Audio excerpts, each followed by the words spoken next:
मोइन अख्तर बेसाख्ता और बरजस्ता कॉमेडियन, फनकार और गुलकार और टीवी मेज़बान।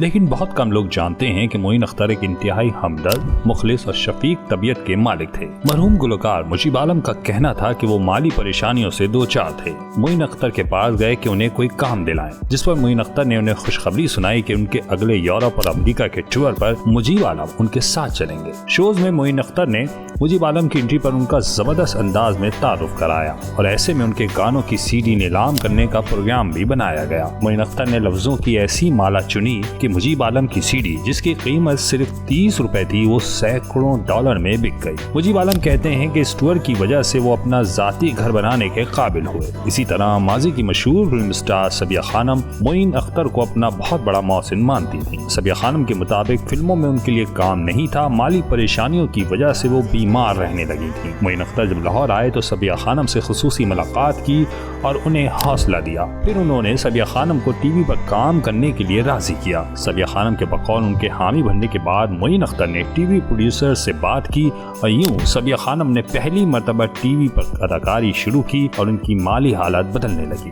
दिलचस्प वाक़या तो ये भी है कि एक अमरीकी प्रमोटर ने लाहौर में शो के लिए मोइन अख्तर की खदमात हासिल की। किस्मत की बात यह है कि जिस दिन शो था उस दिन लाहौर शहर में हुकूमत के खिलाफ कोई एहतजाज हुआ और हंगामा राय के बाद जलसे जुलूसों पर पाबंदी लग गई और ट्रैफिक बंद कर दिया गया। अब जाहिर है शो के लिए कौन आता। मोइन अख्तर आए तो हॉल खाली था, जिस पर वो परेशान हुए। इस मौके पर प्रमोटर ने उनको मुआहदे के तहत 1.5 लाख रुपए की रकम अदा करी। मोइन अख्तर ने कहा कि शो तो हुआ ही नहीं, ना टिकट बिके, लिहाजा आमदनी तो कोई हुई नहीं है, उनके ऊपर ये रकम हराम है।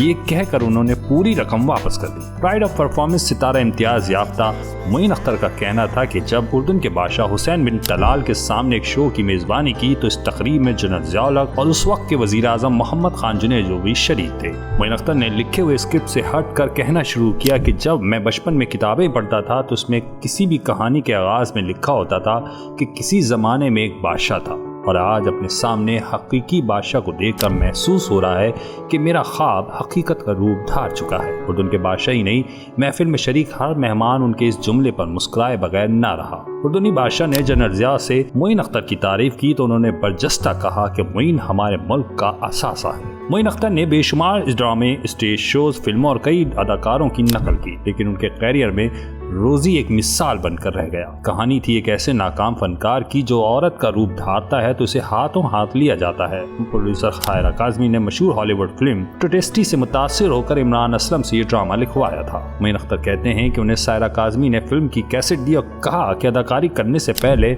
डस्टिन हॉफमैन की अदाकारी को देख लें, जिन्होंने मर्द और औरत का किरदार बैक वक्त अदा किया था। लेकिन मोइन अख्तर ने जानबूझकर ये फिल्म नहीं देखी। उन्हें डर था कि अगर उन्होंने फिल्म देख ली तो कहीं उनकी अदाकारी में डस्टिन हॉफमैन की छाप ना आ जाए। रोजी की नशर होने के बाद जब उन्होंने इस फिल्म का दीदार किया तो बरमला कहते हैं कि डस्टिन हॉफमैन ने मर्द वाला किरदार बेहतर किया, जबकि उन्होंने खातून वाला। एक मेगा शो में दिलीप कुमार और राजकुमार आमने सामने थे और इनके लिए बतौर खास मोइन अख्तर को कराची से मुंबई बुलाया गया। मोइन अख्तर का नाम दिलीप कुमार ने तजवीज़ किया और राज कपूर ने भी अपना वोट उनके हक में दिया। दिलीप कुमार को मेहमान बनाने के लिए शर्त होती थी कि मेज़बान मोइन अख्तर होने चाहिए। दिलीप कुमार मोइन अख्तर के बेतकल्लुफ दोस्त बने हुए थे। शहजाद रज़ा के मुताबिक 70 की दहाई के आगाज में उन्होंने एक स्टेज ड्रामा किया जिसका नाम बचाओ मोइन अख्तर से था। इस ड्रामे को प्रोड्यूस करने के लिए मोइन अख्तर ने अपनी पुरानी गाड़ी 10,000 रुपए में फरोख्त कर दी। शहजाद रज़ा की फीस उस वक्त 50 से 60 रुपए के दरमियान थी। मोइन अख्तर ने शहजाद रज़ा को इस खेल के 100 रुपए अदा किए।